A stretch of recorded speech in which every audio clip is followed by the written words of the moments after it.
Hello student, आज आपण पाहणार आहोत क्लास 4चा स्कॉलरशिपचा प्रॅक्टिस पेपर पाहूयात. तर आपला इंग्लिशचा प्रॅक्टिस पेपर आहे, आज आपण सॉल्व करूया. तर क्वेश्चन 1 आहे, choose the correctly spelled word. म्हणजे आपल्याला करेक्ट स्पेलिंग शोधायची याच्यामधली. तर करेक्ट स्पेलिंग कोणती होऊ शकते? तर एन्व्हायरमेंट होते. ENVIRONMENT, एन्व्हायरमेंट हे आपलं करेक्ट आन्सर आहे. सेकंड क्वेश्चन आहे, चूज द करेक्ट होमोफोन्स. आता इथं होमोफोन्स करेक्ट लावायचं आहे. I can hear the temple. टेम्पलमध्ये आपल्याला कोणती बेल ऐकायला येते? ते बेलचं कोणतं आहे? हे बेल आहे, तर BELL आहे बेल. हे बेलवाले नाही, चुकीचं इथं. मग करेक्ट आपला आन्सर हे बेल आहे. Choose the antonym of brave. ब्रेवचा अँटोनाइम म्हणजे विरुद्धार्थी शब्द सांगायचे. ब्रेवचा अँटोनाइम आहे क्राऊडली. हे ब्रेवचा क्राऊडली आहे अँटोनाइम. विरुद्ध अँटोनाइम म्हणजे विरुद्ध, आणि हे जे आहे तर याचे सायनोनाइम आहेत, बोल्ड, स्ट्रॉंग आणि fearless. Question 4, which of the following is a compound word. याच्यातला कंपाऊंड वर्ड कोणता आहे म्हणे. मग कंपाऊंड वर्ड आहे आपला rainbow.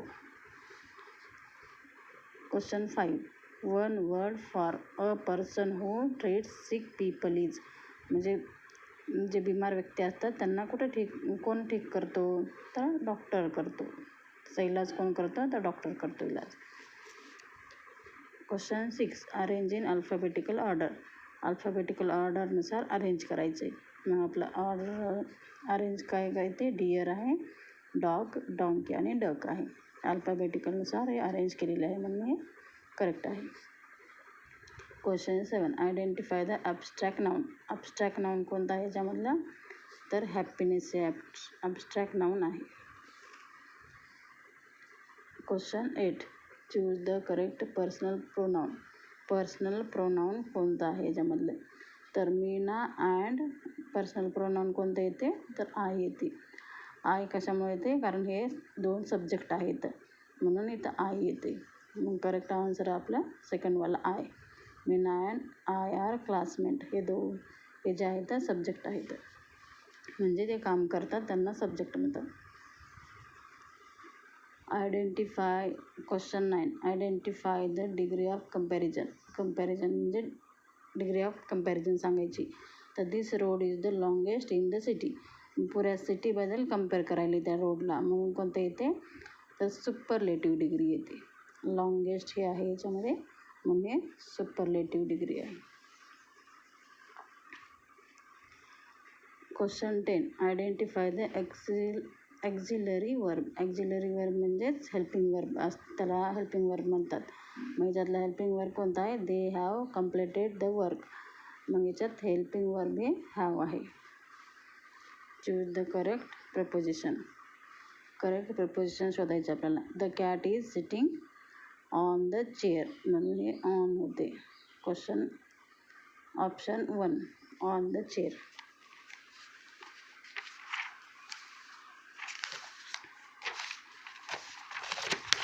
Question 12, identify the subject. याच्यातला सब्जेक्ट कोणता आहे ते शोधायचं. The little children were laughing. मग याच्यात कोणता आहे सब्जेक्ट? द लिटल चिल्ड्रन आहे, म्हणून हे ऑप्शन करेक्ट आहे, 3rd नंबरचं, the little children. Choose the correct punctuation. Choose the correct punctuation. Punctuation कोणतं आहे? तर आपला करेक्ट आहे, how beautiful this place is. कशामुळं आहे हे? तिथं एक्सक्लामेशन मार्क आहे, म्हणून हे करेक्ट पंक्च्युएशन आहे.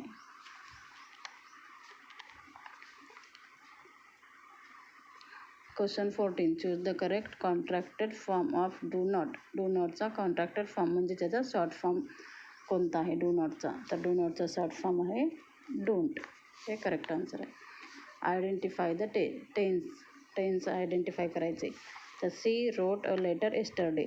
येस्टरडे म्हणाले म्हणजे काय? तर पास्टमध्ये जाते, आणि याचं सेकंड फॉर्म आहे रोट, म्हणून पास्ट आहे. Option second. 16, choose the best headline for a cleanliness drive. Cleanliness ड्राईव्हचं हेडलाईन कोणती आहे बेस्ट?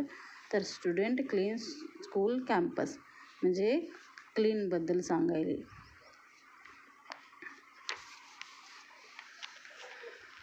तर हे लेटर आहे, लेटर वाचून घ्यायचं, त्याच्यावर क्वेश्चन आहे तर ते सॉल्व करायचे आहेत आपल्याला. Where did the writer go, writer कुठं जात आहे, तर रायटर झूमध्ये जात आहे, म्हणून आपला आन्सर आहे third. Read the passage carefully, passage आहे, पॅसेज नीट वाचून घ्यायचा, त्याच्यावरचे क्वेश्चन सॉल्व करायचे. तर क्वेश्चन आहे, what did Ravi notice near his house, रवीनं काय त्याच्या घराजवळ काय नोटीस केलं, तर अ डर्टी पार्क नोटीस केलं, म्हणून याचं आन्सर 2 हे राईट आन्सर आहे.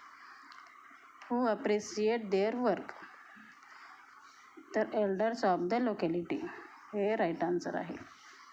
Question 20, what is the message of the passage, पॅसेजमधला मेसेज काय सांगतो, तर small effort bring big change सांगायला, म्हणून ऑप्शन ए 3 हे राईट आन्सर आहे.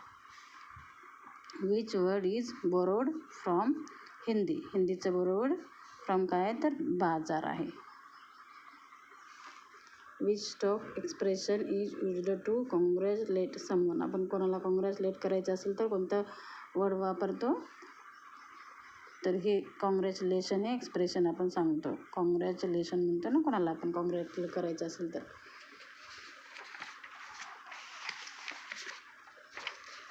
23 question, in which direction is Kolhapur situated, म्हणजे कोल्हापूर इथं कुठे आहे सांगा म्हणाले, कोणत्या डायरेक्शनला आहे, तर आपल्याला इथं कोल्हापूर दिसायले, तर ही साईड आहे वेस्टची, म्हणून आपला आन्सर आहे वेस्ट. आता इथं रीड द डायलॉग आहे, डायलॉग दिलेला आहे, टीचर आहे, स्टुडंट, टीचर आहे, इथं हे वाचायचं, ह्याच्यावरचे क्वेश्चन सॉल्व करायचे आहेत. Who is speaking to the student, स्टुडंटसोबत कोण बोलत आहे, तर टीचर बोलत आहे, म्हणून तिसरं आहे आपलं बरोबर आहे. Which is an ordinal number, ordinal number याच्यातला कोणता आहे, तर हे तर 5 आहे, हे 50 आहे, मग हे 15 आहे, मग हे गलत आहे, तर हे 5th हे ऑर्डिनल नंबर आहे. हे झालं आपलं इंग्लिशचं क्वेश्चन पेपर सॉल्व करून. याच्यानंतर तुम्हाला जर दुसरे पाहिजे असतील तर दुसरे पण मी टाकते, तुम्ही फक्त कमेंट करून सांगा. थँक्यू.